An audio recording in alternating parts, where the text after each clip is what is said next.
മറ്റേ എപ്പിസോഡിൻ്റെ തുടക്കത്തിൽ തന്നെ നമ്മളെ കാണിക്കുന്നത് നമ്മുടെ കെനിൻ്റെ ഫാദർ പറഞ്ഞ ഫെസ്റ്റിവൽ നടക്കുന്ന സ്ഥലത്തേക്ക്, അതായത് അശ്വദേവാതിലേക്ക് കെനിൻ എത്തിയിരിക്കുകയാണ്. ഇങ്ങോട്ട് വന്നതിന് വെൽക്കം എന്ന് പറഞ്ഞ് അവർ ഡിന്നർ കഴിക്കുകയാണ്. അപ്പോൾ പറയുന്നുണ്ട് ഇത് ഇവിടുത്തെ സ്പെഷ്യൽ ഫുഡാണെന്ന് അറിയാമല്ലോ, കഴിച്ചു നോക്കാനായിട്ടാണ് ഫാദർ പറയുന്നത്. ഫാദർ പറഞ്ഞനുസരിച്ച് തന്നെ നമ്മുടെ കെനിനത് ടേസ്റ്റ് ചെയ്ത് നോക്കുന്നുണ്ട്. ടേസ്റ്റിൽ എന്തോ വ്യത്യാസമുണ്ട്, നല്ലൊരു രുചിയുമാണ്. ഇപ്പോൾ ചോദിക്കുന്നുണ്ട് ഇതിലെന്താണ് ഇത്ര വ്യത്യാസമെന്ന്. അപ്പോൾ നമ്മുടെ കിങ് പറയാണ് അത് പിന്നെ ഞാനാണ് അത് കുക്ക് ചെയ്തത് നിനക്ക് വേണ്ടിയിട്ട് എന്ന് പറയുന്നുണ്ട്.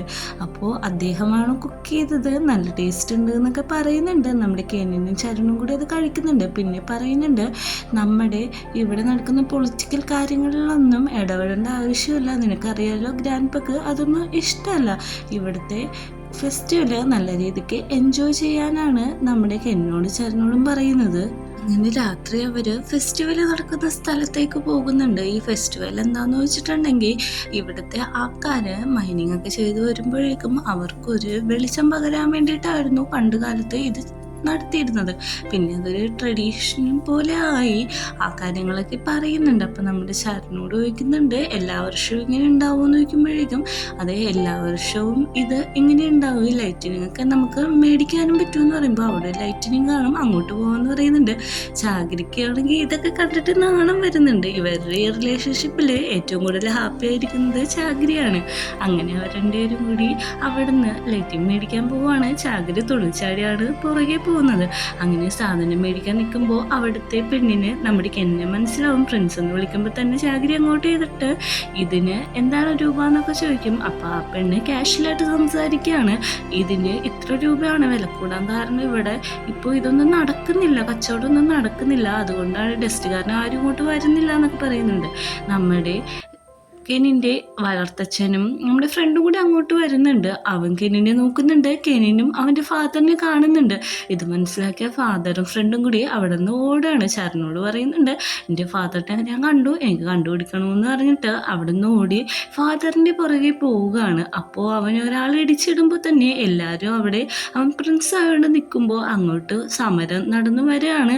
അതിലും കെൽവിനും നമ്മുടെ ജയൊക്കെ ഇൻക്ലൂഡഡ് ആണ്. ഇതേപോലെ തന്നെ നമ്മുടെ പാലസിൽ കിങ് നിൽക്കുന്ന സ്ഥലത്തും ഇതേ സ്ട്രൈക്ക് നടക്കുന്നുണ്ട്. അങ്ങനെ അവിടെ ഇവിടെയായിട്ട് സ്ട്രൈക്ക് നടക്കുന്നതാണ് നമ്മളെ കാണിക്കുന്നത്. അപ്പോൾ നമ്മുടെ ജയ് ഇതിന് വേണ്ടി പ്രിപ്പയർ ചെയ്ത ആ പാട്ട് പാടാണ്, നല്ല രീതിക്ക് സ്ട്രൈക്ക് നടക്കുന്നുണ്ട്. കിങ് അങ്ങോട്ട് വന്നിട്ടുണ്ട്, നിർത്താൻ പറയുന്നുണ്ട്, എന്നാലും അവർ കേൾക്കാതെ ചെയ്തുകൊണ്ടിരിക്കുകയാണ്. ഇവർ പറയുന്നത് ഇവിടെ ഇങ്ങനെ പൊടിയായതുകൊണ്ട് എല്ലാവർക്കും ലെൻസ് ക്യാൻസറൊക്കെയാണ് വരുന്നത്, ഞങ്ങളുടെ മരണത്തിനും ഞങ്ങളുടെ പാരൻസിൻ്റെ മരണത്തിനും ആരും ഉത്തരവാദിത്തങ്ങളൊന്നും ഏറ്റെടുക്കുന്നില്ല എന്ന് പറഞ്ഞാണ് നിൽക്കുന്നത്. ഇതിൻ്റെ അടുത്തേക്ക് അവിടെയുള്ള ഒരു കച്ചവടക്കാരൻ വന്നിട്ട് പറയുന്നുണ്ട് വർഷത്തിൽ ഒരു പ്രാവശ്യം മാത്രമാണ് ഞങ്ങൾക്ക് ഇത് നടക്കുന്നുള്ളൂ, നിങ്ങൾ ഇവിടുന്ന് പോകണമെന്ന് പറയുന്നുണ്ട്. നമ്മുടെ കിങ് ആണെങ്കിൽ അവരെ പറഞ്ഞുവിടാൻ പരമാവധി അവിടെ പാലസിൽ നോക്കുന്നുണ്ട്. അപ്പോൾ കെൽവിനെ പിടിച്ച് ഇയാൾ തല്ലാണ്. കെൽവിൻ സമാധാനിപ്പിക്കാൻ വരുമ്പോൾ ആ പേരും പറഞ്ഞ് അവിടെ അടിനടക്കാണ്.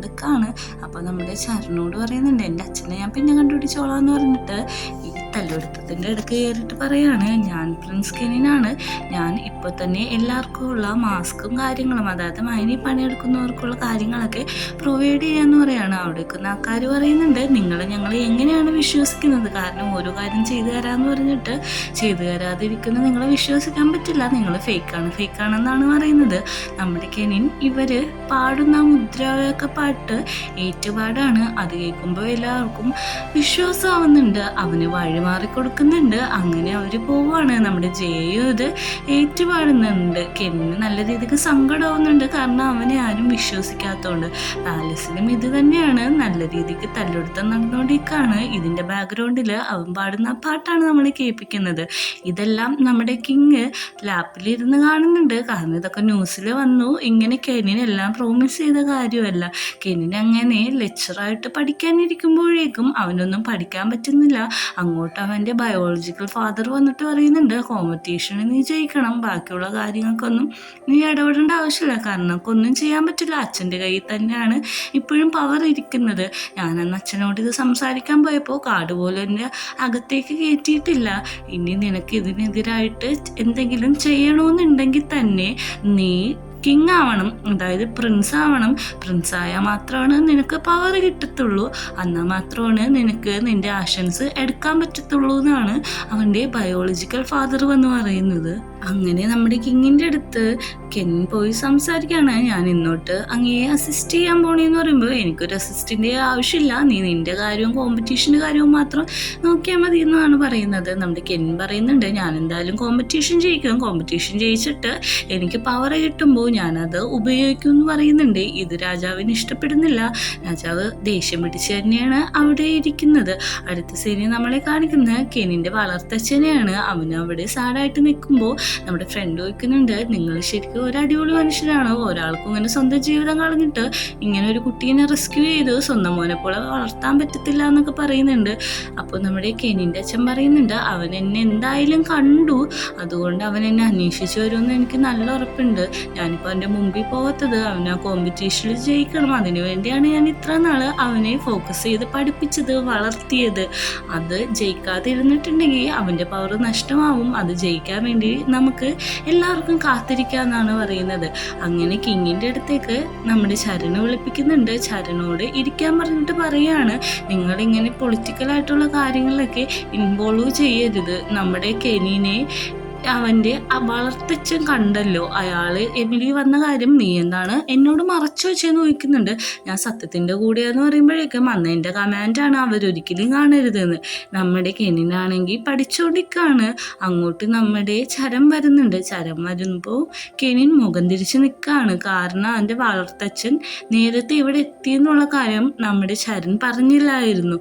അതുകൊണ്ടാണ് ആ കാര്യം അവനോട് ഡയറക്റ്റ് ചോദിക്കുന്നുണ്ട്. അപ്പോൾ പറയുന്നുണ്ട്, ഞാൻ നിന്നെ സഹായിക്കാം, അത് നമ്മുടെ ഫ്രണ്ടിൻ്റെ കെയർ ഓഫിലാണ് അച്ഛൻ നിൽക്കുന്നത്, അച്ഛനൊന്നും സംഭവിക്കില്ല എന്ന് പറഞ്ഞിട്ട് കെട്ടിപ്പിടിച്ച് ആശ്വസിപ്പിക്കുകയാണ്. നമ്മുടെ കെനിന് ഇപ്പോൾ സമാധാനമാവുന്നുണ്ട്, അച്ഛനൊന്നും സംഭവിക്കില്ലല്ലോ. അങ്ങനെ നമ്മുടെ റോയൽ പാലസാണ് കാണിക്കുന്നത്. അവിടെ ഗാർഡ് അനൗൺസ്മെന്റ് ചെയ്യാണ് നമ്മുടെ മത്സരങ്ങൾ ഉടനെ തന്നെ ആരംഭിക്കാൻ പോവാണ്. സെഷനിൽ ആ ഫൈറ്റിംഗ് മത്സരമാണ്, അത് കഴിഞ്ഞിട്ട് അമ്പയിലാണെന്നൊക്കെ പറയുന്നുണ്ട്. അപ്പോൾ നമ്മുടെ ഫോർത്ത് കിങ്ങിൽ ഒരാൾ എണീറ്റ് എന്ന് പറയുന്നുണ്ട്, നമ്മുടെ സാങ്കേതിക വിദ്യയും കൂടി യൂസ് ചെയ്യണം, അപ്പോൾ നല്ല ടെക്നോളജിയൊക്കെ നമുക്ക് യൂസ് ചെയ്യാൻ പറ്റുമെന്ന് എല്ലാവരും അത് അംഗീകരിക്കുന്നുണ്ട്.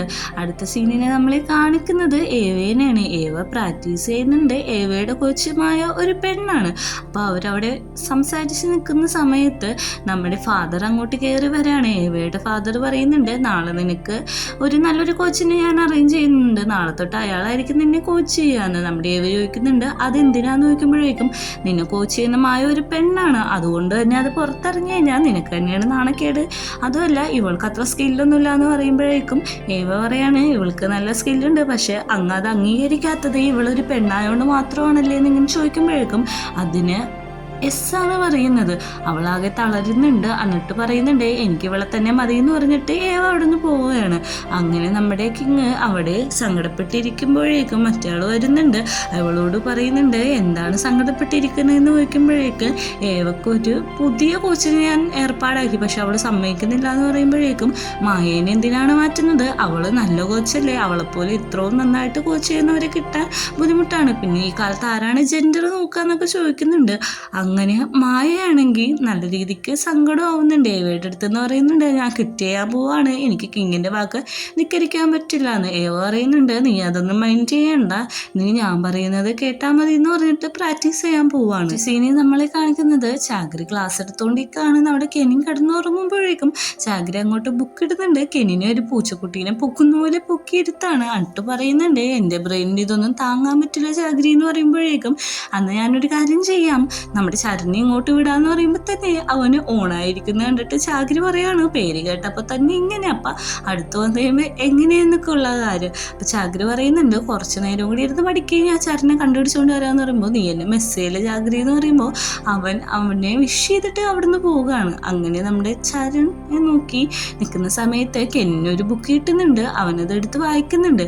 നമ്മുടെ റാമയിലാണെങ്കിൽ നല്ല രീതിക്ക് തന്നെ ഇപ്പോൾ പ്രാക്ടീസ് ചെയ്യുന്നുണ്ട്. അതുകൊണ്ട് തന്നെ അവൻ്റെ അച്ഛൻ നമ്മുടെ ജയയെ നല്ല രീതിക്ക് പ്രോത്സാഹിക്കുകയാണ്. നിൻ്റെ ചെയറിങ് ഇങ്ങനെയാണെങ്കിൽ നിനക്ക് ഇനി പണിഷ്മെൻ്റ് ഒന്നും കിട്ടില്ല എന്നുള്ള രീതിയിൽ. നമ്മുടെ കെനിനും നല്ല രീതിക്ക് പ്രാക്ടീസ് ചെയ്യുന്നുണ്ടെങ്കിലും അവൻ നല്ല ടയേർഡാണ്. കാരണം ഇവിടെ നടക്കുന്ന സമരവും കാര്യങ്ങളും എല്ലാം അവൻ്റെ ടെൻഷൻ ഇരട്ടിക്കുകയാണ്. അങ്ങോട്ട് ചരം വരുമ്പോഴേക്ക് നമ്മുടെ കെനിൻ പറയുന്നുണ്ട്, എൻ്റെ ബ്രെയിൻ ഇപ്പോൾ നല്ല രീതിക്ക് ടയേർഡാണ്, എനിക്ക് ഉറക്കം വരുന്നു എന്ന് പറയുമ്പോഴേക്കും ഇവിടെ ജയിക്കണമെങ്കിൽ നല്ല രീതിക്ക് എന്തെങ്കിലും സാക്രിഫൈസ് ചെയ്യേണ്ടി വരും. നന്നായിട്ട് പ്രാക്ടീസ് ചെയ്യും, ഞാൻ കൂടെ തന്നെ ഉണ്ടല്ലോ, ഞാൻ എല്ലാ സപ്പോർട്ടിനും ഞാൻ കൂടെ ഉണ്ടാവും എന്ന് പറയാണ്. അങ്ങനെ ഏവ പ്രാക്ടീസ് ചെയ്യുമ്പോൾ നമ്മുടെ മായ പറയുന്നുണ്ട്, കുറച്ച് നേരം നിർത്തി വെക്ക്, അല്ലെങ്കിൽ കൈവേദന എടുക്കുന്നു. അതേപോലെ തന്നെ അവളുടെ കൈവേദന എടുക്കുന്നുണ്ട്. ഇങ്ങനെ കുറേ നേരം പ്രാക്ടീസ് ചെയ്താലും ജയിക്കാൻ പറ്റത്തില്ല എന്ന് നമ്മുടെ മായ പറയുന്നുണ്ട്. അങ്ങനെ അവർ റെസ്റ്റ് എടുക്കുന്നുണ്ട്. അവർ രണ്ടുപേരും കൂടി വൈൻ കുടിച്ചുകൊണ്ടിരിക്കുകയാണ്. പറയുന്നുണ്ട്, ഇത്ര അധികം കുടിക്കണ്ടെന്ന് പറയുമ്പോൾ നീയല്ല എന്നോട് റെസ്റ്റ് എടുത്തോളാൻ പറഞ്ഞെന്നാണ് ഏവ പറയുന്നത്. എന്നിട്ട് ഏവേനെ അന്ന് അവിടെ വെച്ച് അച്ഛൻ സപ്പോർട്ട് ചെയ്ത് സംസാരിച്ചത് അവൾ ഓർക്കുന്നുണ്ട്. എന്നിട്ട് പറയുന്നുണ്ട്, ഞാനൊരു പെണ്ണായിട്ട് ജനിച്ചത് എൻ്റെ കുറ്റമല്ല, ഞാൻ പെണ്ണായിട്ട് ജനിച്ചുകൊണ്ടാണ് എൻ്റെ അച്ഛനെ അംഗീകരിക്കാത്തതെന്ന് പറയുമ്പോൾ അവൾ മായ പറയുന്നുണ്ട്, അത് നമ്മുടെ തെറ്റല്ല എന്ന് പറഞ്ഞ് അവളെ സമാധാനിപ്പിക്കുകയാണ്. അങ്ങനെ രാത്രിയാവുന്നുണ്ട്. നമ്മുടെ കെനിനാണെങ്കിൽ പഠിച്ച് ഉറക്കത്തിലായിരിക്കുകയാണ്. അവനൊരു പടം വരക്കുന്നുണ്ട്. അപ്പം നമ്മുടെ ശരം പറയുന്നുണ്ട്, നീ വരക്കുന്നതിൽ ബെറ്റർ ആയിട്ടുണ്ട് പയ്യെന്ന്. കരൻ്റെ കൂട്ടൂരിയിട്ട് നമ്മുടെ കെന്നിട്ട് കൊടുക്കുന്നുണ്ട്. എന്നിട്ട് അപ്പോൾ തന്നെ നമ്മുടെ കെന്നിന് എണീക്കുകയാണ്. എണീറ്റിട്ട് പറയുന്നുണ്ട്, നീ എന്താണ് വരാൻ വൈകിയത്, എന്നെ കുറച്ചും കൂടി പഠിപ്പിക്കാനായിട്ട് എനിക്ക് താല്പര്യമില്ല, ഞാൻ കിടന്ന് ഉറങ്ങാൻ പോവാണെന്നൊക്കെ പറയുന്നുണ്ട്. അന്നൊരു കാര്യം ചെയ്യ, റെസ്റ്റ് എടുക്കുക, ഇത്ര നേരം പഠിച്ചല്ലേ എന്ന് പറയുന്നുണ്ട്. നമ്മുടെ കെന്നിൻ ഹഗ് ചെയ്യാനായിട്ട് പറഞ്ഞ് നിൽക്കുകയാണ് ചരൺ. അതേപോലെ തന്നെ അവനെ ഹഗ് ചെയ്യുന്നുണ്ട്. ഇവരുടെ റിലേഷൻഷിപ്പ് ഓരോ ദിവസം കൂടുന്തോറും നല്ല രീതിക്ക് പ്രോഗ്രസ് ആയിട്ട് വരാണ്. അങ്ങനെ കെനിൻ്റെ ബയോളജിക്കൽ ഫാദർ അവനീ നടന്ന സമരത്തിൻ്റെ വീഡിയോ ഒക്കെ കാണാണ്. ബാക്കിയുള്ളവർക്ക് വാഗ്ദാനമൊക്കെ കൊടുത്തില്ലേ. നമ്മുടെ ചരണൊരു കോള് വരുന്നുണ്ട്. അതിൽ പറയുന്നുണ്ട്, പാസ്റ്റിൽ നടന്ന കാര്യങ്ങളൊക്കെ നിനക്ക് ഓർമ്മയുണ്ടല്ലോ, ഇതാണ് അതിൻ്റെ സത്യാവസ്ഥ എന്നൊക്കെ പറയുന്നുണ്ട്. ഓക്കെ ശരി, ഞാനൊന്നും മറന്നിട്ടില്ല, നീ ഒന്നുകൊണ്ടും വിഷമിക്കരുതു എന്നൊക്കെ പറഞ്ഞിട്ട് കോള് കട്ട് ചെയ്യാണ്. അങ്ങോട്ട് നമ്മുടെ കെനിൻ വരുന്നുണ്ട്. കെനിൻ വന്നിരിക്കുമ്പോൾ ചോദിക്കുന്നുണ്ട്, എന്താണെന്ന് ഇവിടെ നിൽക്കുന്നതെന്ന്. അപ്പോഴേക്കും പറയുന്നുണ്ട്, എനിക്ക് ബോറടിച്ചു, അതാണ് ഞാൻ ഇങ്ങോട്ട് വന്നത്, പിന്നെ നിന്നെ നന്നായിട്ട് മിസ് ചെയ്തിട്ടുണ്ടോ എന്ന് പറയും. അപ്പോഴേക്കും അവിടെ ഒരു പിക്ചർ കാണിക്കുമ്പോൾ, ഇത് നമ്മുടെ കുതിരക്കുട്ടിയല്ലേ ചോദിക്കുമ്പോൾ അതേന്നാണ് പറയുന്നത്. അപ്പോഴേക്കും നമ്മുടെ കെനിൻ്റെ കയ്യിൽ നിന്ന് ഒരു പെയിൻറ്റ് താഴെ പോവും. അവനത് കുഞ്ഞെടുത്ത് കൊടുക്കുന്നുണ്ട്. എന്നിട്ട് പറയുന്നുണ്ട്, നീ ഒരു കാര്യം ചെയ്യ്, എന്നെ പെയിൻറ്റ് ചെയ്യ് എന്ന് പറയുന്നുണ്ട്. അപ്പോൾ നമ്മുടെ ചരണാണെങ്കിൽ അവനെ പിടിച്ചിരിക്കുന്നുണ്ട് സ്കെച്ച് ചെയ്യാൻ വേണ്ടിയിട്ട്. നമ്മുടെ കെനിനാണെങ്കിൽ കുറച്ച് സെക്സി ആയിട്ടൊക്കെയാണ് ഇരിക്കുന്നത്. ഇത് കണ്ടിട്ടാണെങ്കിൽ നമ്മുടെ ചരണ ഒരു അട്രാക്ഷനൊക്കെ തോന്നുന്നുണ്ട്. പയ്യെ അവൻ നമ്മുടെ കെനിൻ്റെ ഫേസും ബോഡിയൊക്കെ സ്കെച്ച് ചെയ്തെടുക്കുന്നുണ്ട്. എനിക്ക് ഈ സീൻ കണ്ടിട്ട് ടൈറ്റാനിക്കിലെ സീനാണ് ശരിക്കും ഓർമ്മ വന്നത്. നമ്മുടെ കെനിനാണെങ്കിൽ അങ്ങോട്ട് ചെന്നത് നോക്കുന്നുണ്ട്. എന്നിട്ട് പറയുന്നുണ്ട്, നീ പെയിൻറ്റ് ചെയ്ത് തുടങ്ങിയില്ലേ, ഒരു കാര്യം ചെയ്യ്, ഞാൻ നിനക്ക് ബ്രഷ് എടുത്ത് തരാമെന്ന് പറഞ്ഞിട്ട് ബ്രഷ് എടുത്ത് കൊടുക്കുന്നുണ്ട്. ആ ബ്രഷ് കൊണ്ട് അവൻ്റെ കൈ പിടിപ്പിച്ചിട്ട് കെനിൻ്റെ മേത്ത് തന്നെയാണ് വരപ്പിക്കുന്നത്. എന്നിട്ട് പറയുന്നുണ്ട്, എൻ്റെ ബോഡിയിൽ പെയിൻറ്റ് ചെയ്താൽ മതിയെന്ന്. അങ്ങനെ പയ്യെ നമ്മുടെ കെനിൻ്റെ ബോഡിയിലും അത് പെയിൻറ്റ് ചെയ്യുന്നുണ്ട്. അതൊരു ഇൻറ്റിമേറ്റ് സീനിലേക്കാണ് പോകുന്നത്. ഭയങ്കര ക്യൂട്ടായിട്ടുള്ളൊരു സീനാണ്. ഈ ഒരു സീനും കാണിച്ചിട്ടാണ് നമ്മുടെ 10ാമത്തെ എപ്പിസോഡ് അവസാനിക്കുന്നത്.